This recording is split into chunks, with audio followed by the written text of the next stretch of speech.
Welcome all of you to my channel Competitive Exam Warrior. So today again I'll be beginning with a fresh new topic on banking awareness. आज मैं आप लोगों के साथ एक नया टॉपिक डिस्कस करूंगा that is nationalization of banks and as usual it will presented by me that's educator Shobhik Maitra.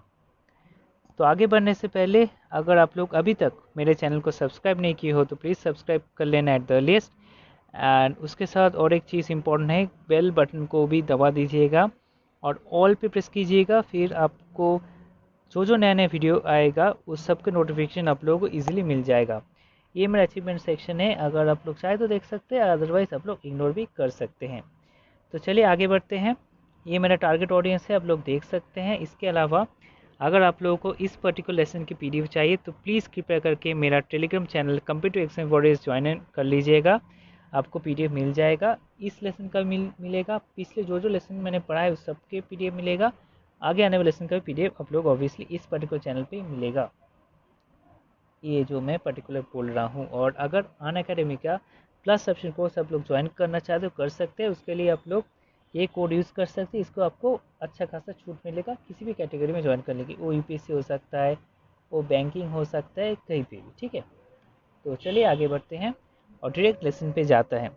पहले आप लोग देख लेते हैं ये इंपॉर्टेंट चीज़ कि नेशनलाइजेशन बैंक क्यों ज़रूरत था.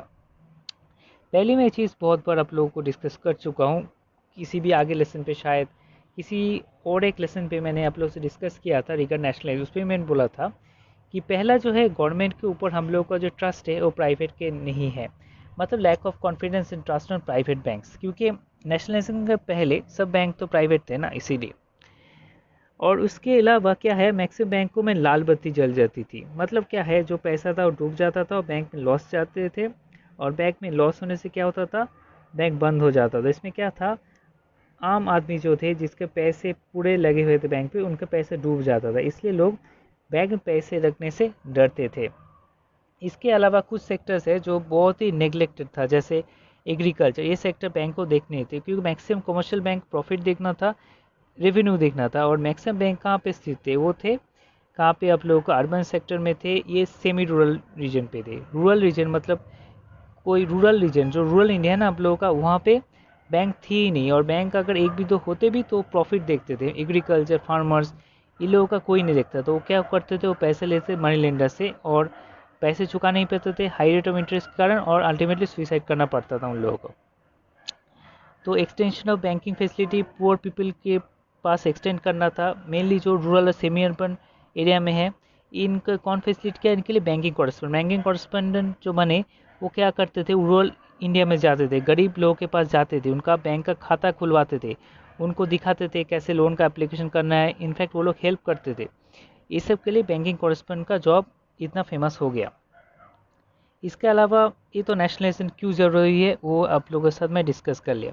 इसके अलावा और कुछ चीज़ जैसे ownership of RBI was vested with RBI, sorry, the ownership of SBI was vested with RBI features now been transferred government. उस टाइम आरबीआई के ऊपर पूरा जिम्मेदारी था एसबीआई का, स्टेट बैंक ऑफ इंडिया. अभी जैसे गवर्नमेंट ऑफ इंडिया के अंडर आ गया एसबीआई, उसी टाइम आरबीआई के अंडर आता था एसबीआई. ठीक है, और इसके पहले मैंने पहले आप लोग डिस्कस कर चुका हूँ, जैसे इम्पेरियल बैंक ऑफ इंडिया 1921 में फॉर्म हुआ था, तीन बैंक को मिलाकर, वो बाद में स्टेट बैंक ऑफ इंडिया हो गया 1955 अकॉर्डिंग टू एसबीआई एक्ट. ठीक है, तो branches of bank started increasing in spite to increase in number of branches. The rural population could not avail banking services. Number branches बढ़ रहा था, branch भी बढ़ रहे थे, आप लोग देख ही सकते हैं, दो लोग सेम टाइप का लाइन हो गया. पर रूरल पॉपुलेशन क्या है ना, वो लोग बैंकिंग सर्विस अवेल नहीं कर पा रहे थे क्योंकि मैक्सिमम ब्रांचेस जो रूरल इंडिया पे नहीं थे, वो सेमी अर्बन पे थे, मोस्टली अर्बन पे थे.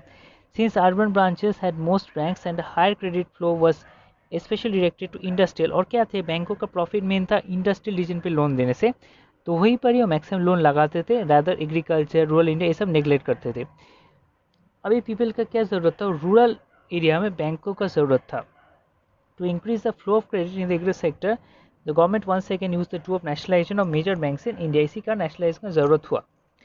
अभी हम एक इंपॉर्टेंट चीज़ देखते हैं, जैसे 14 बैंकों का नेशनलाइजेशन हुआ 1969 में. कौन कौन से बैंकों का हुआ, bank of Baroda, union bank, UCO bank, Allahabad bank, United bank of India, bank of India, Indian overseas bank. इसमें से बहुत सारे बैंक अभी एग्जिस्टेंस नहीं है क्योंकि मर्ज हो गए हैं बाकी बैंकों के साथ.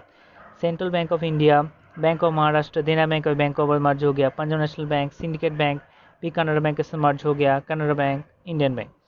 6 बैंक जो 1980 में नेशनलाइज हुए थे उनमें से इंपॉर्टेंट है Andhra bank, corporation bank, new bank of India तो बाद में सीज हो गया कुछ दिन ऑपरेशन के बाद क्योंकि लॉस में चला गया था, Oriental Bank of Commerce, Punjab and Sind bank और विजय बैंक भी तो बैंक ऑफ बड़ौदा के साथ मर्ज हो गया।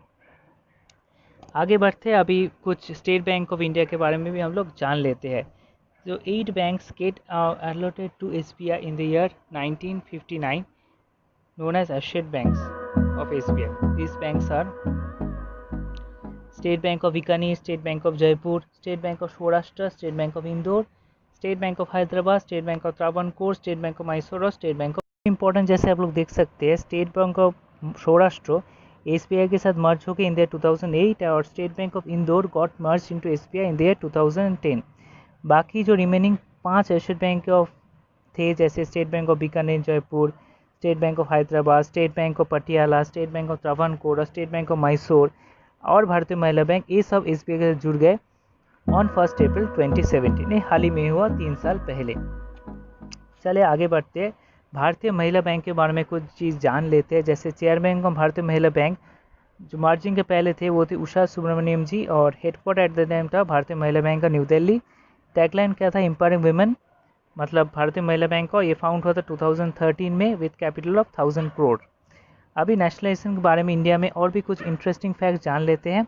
जैसे 14 कैपिटल विद मिनिमम और capital of 50 crore was nationalised on 19 जुलाई 1469। इसके अलावा 6 banks with minimum capital of 200 crore were nationalised on 15 April 1980। New bank of India जो मैं पहले बोला था वो मर्ज हो गया था एक्चुअली पंजाब नेशनल बैंक के साथ ऑन 4 सितंबर 1993 की लॉस में जा रहा था। So here we see the total number nationalised banks got reduce to 19। तो मेरा लेसन यहीं पे ख़त्म होता है। अगर आप लोगों को मेरा लेसन अच्छा लगा तो